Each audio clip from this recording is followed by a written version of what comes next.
నమస్తే, నేను రామిడి వెంకటరెడ్డి, మేడ్చల్ జిల్లా ట్రేడ్ సెల్ కన్వీనర్ బీజేపీ. ఇప్పుడు ఇది మొన్న ఎలక్షన్లు ఎమ్మెల్యే ఎలక్షన్స్ అయినాయి. దాంట్లో బీజేపీ పరాజయం పొందింది, కానీ 8 సీట్ల వరకు మేము గెలుచుకున్నాము. ఇప్పుడు రాబోయేది ఎంపీ ఎలక్షన్లు వస్తున్నాయి. ఎంపీ ఎలక్షన్లో కూడా ఇప్పుడు రెడీ అవుతున్నాము. కంపల్సరీ 8-9 సీట్లు 10 సీట్ల వరకు తీసుకొస్తాం బీజేపీకి. ఈసారి మోడీ అమిత్ షా పేరు మీద 8-9 సీట్లు కంపల్సరీ తీసుకొస్తాం మేము. ఇంకోటి ఏంటంటే, మాకు ఈ మధ్యలో బీజేపీలో ఒకలాంటి విభేదాలు లాంటివి వచ్చినాయి. ఇప్పుడు ఈటల రాజేందర్ గారు 2 దగ్గర పోటీ చేశారు. ఒకటి హుజురాబాదు, ఒకటి గజ్వేల్లో ఈటల రాజేందర్ గారు దగ్గర 1400 ఓట్లు బీజేపీకి అక్కడ ఉండే. ఈరోజు అక్కడ దగ్గర 65-70 వేల ఓట్లు తీసుకొచ్చారు గజ్వేల్లో. కేసీఆర్ మీద నిలబడాలంటే అంత ఈజీ పని ఏం కాదు, పోటీ చేయాలన్నా అంత ఈజీ కాదు కేసీఆర్ మీద. అయినా సరే హైకమాండ్ చెప్పినందుకు తల ఉంచి ఆయన గజ్వేల్లో పోటీ చేసిరు. గట్టి పోటీ ఇచ్చినారు, గెలుస్తారు అనుకున్నాము. కానీ ఎట్లా అయిందేమో అది. హుజురాబాద్లో కూడా 16,000 ఓట్లతో ఓడిపోయింది. ఓడిపోవడానికి కారణం ఏంటంటే, ఈయన 119 నియోజకవర్గాలు, సగం నియోజకవర్గాలు అక్కడే టైం ఇచ్చింది. మిగతా క్యాండిడేట్లకే ఎక్కువ టైం ఇచ్చి ప్రచారం చేయడం వల్ల అన్న గజ్వేల్ కానీ హుజురాబాద్ కానీ తక్కువ టైం ఇచ్చింది, అక్కడ ప్రచారం చేయలేకపోయాడు. అదే ఒకటే కాన్స్టిట్యున్సీ హుజురాబాద్ నిలబడితే మేము 60-70 వేల ఓట్లతో గెలుస్తుంటుంది. కానీ గజ్వేల్ హైకమాండ్ చెప్పడం వల్ల గజ్వేల్కి పోయి అక్కడ నిలబడి టైము అక్కడ ఇక్కడ మళ్ళీ తెలంగాణ మొత్తం తిరిగి ప్రచారం చేయడం వల్ల 2 దగ్గర పరాజయం పొందవలసి వచ్చింది ఈటల రాజేందర్.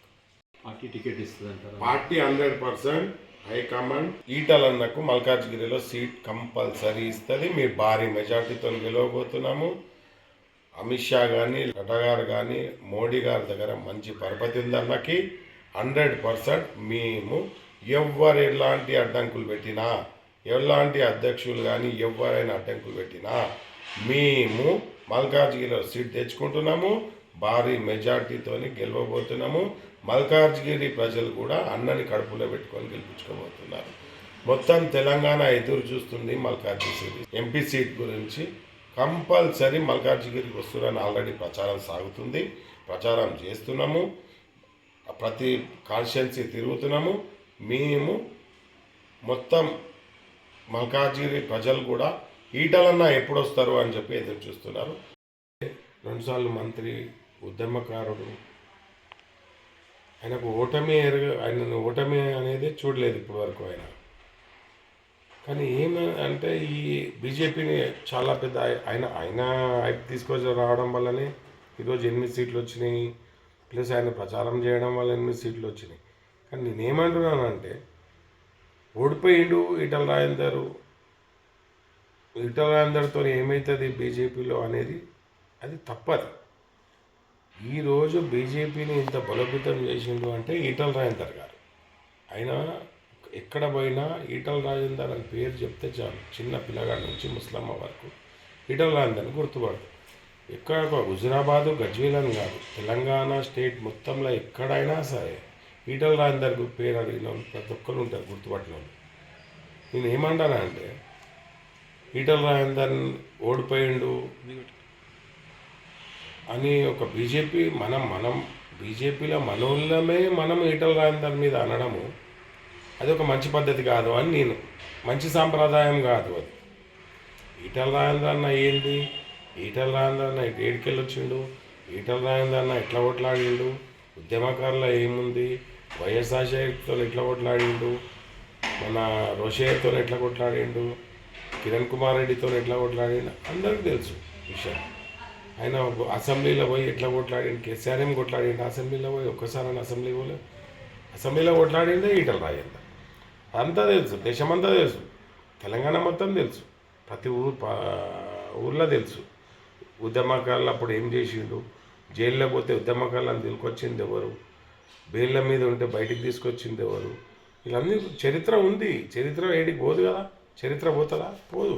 అని అట్లాంటి మనిషిని పట్టుకొని నువ్వు ఓడిపోయినావు, నీతో ఏమవుతుంది, బీజేపీ నువ్వే ఓడిపోయినావు, బీజేపీతో అట్లా అవుతుందంటే తప్పది. కాంగ్రెస్లో చేరుతున్నారు అనేది అబద్ధం.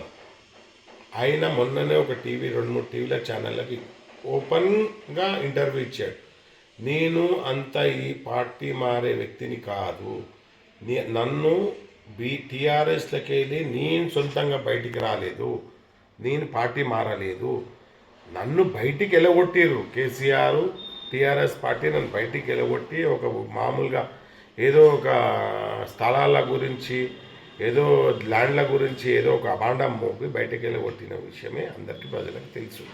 తెలిసినాక కూడా నా గుర్తు మీద నువ్వు నిలబడి గెలిచినావంటే నీ కేసీఆర్ ముఖం మీద రాజీనామా పత్రం పాడేసి వచ్చి బై ఎలక్షన్లో నిలబడితే భారీ మెజార్టీతోని ఇదే హుజురాబాద్ ప్రజలు కడుపులో పెట్టుకొని ఈటల రాజేందర్ని గెలిపించారు.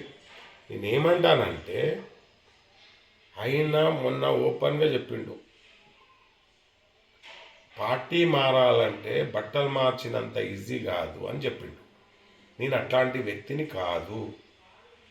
ఎవరో ఒకరు ఏదో ఒకరు పార్టీ మారుతురని మన పార్టీ బీజేపీ పార్టీ వాళ్ళే ప్రచారం చేయిస్తున్నారు, కాంగ్రెస్లకు పోతుండు అని ప్లస్ కాంగ్రెస్ వాళ్ళు ప్రచారం చేస్తుర్రు, బీజేపీ వాళ్ళు ప్రచారం చేస్తుర్రు, ఈటల రాజేందర్ కాంగ్రెస్లకు పోతున్నారు. ఇది తప్పు. ఓపెన్గా చెప్పిండు టీవీ ఛానల్లో, నేను ఏ పార్టీలకు పోతలేను, నేను మల్కాజ్గిరి నుంచి పోటీ చేయబోతున్నా, భారీ మెజార్టీతో గెలవబోతున్నా అని చెప్పి గెలుస్తారు. కానీ ఆయన ఏంటంటే బీజేపీని ఎక్కువ సీట్లు తీసుకురావాలని చెప్పి ఆయన తెలంగాణ స్టేట్ మొత్తంలో తిరిగి ఎక్కువ ప్రచారం అన్ని దగ్గర చేసే వరకు ఇక్కడ టైం ఎక్కువ స్పెండ్ చేయలేకపోవడం వల్ల అదొక ఇబ్బంది అయింది. ఇంకోటి, ఎప్పుడైనా మనం ఈటల రాజేందర్ అన్నని విమర్శించేటప్పుడు ముందు మనం ఆత్మపరిశీలన చేసుకోవాలి.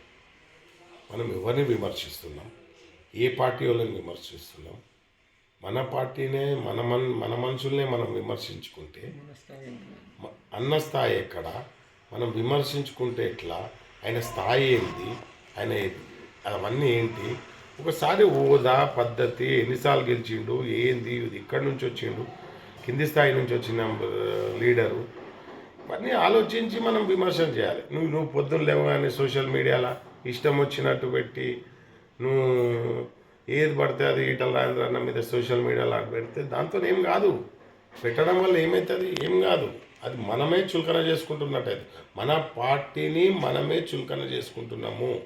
రేపొద్దున మనం రేపటి నుంచి ఇట్లనే పెట్టుకుంటా పోతే బీజేపీ తెలంగాణలో భూస్థాపితం అయిపోతుంది.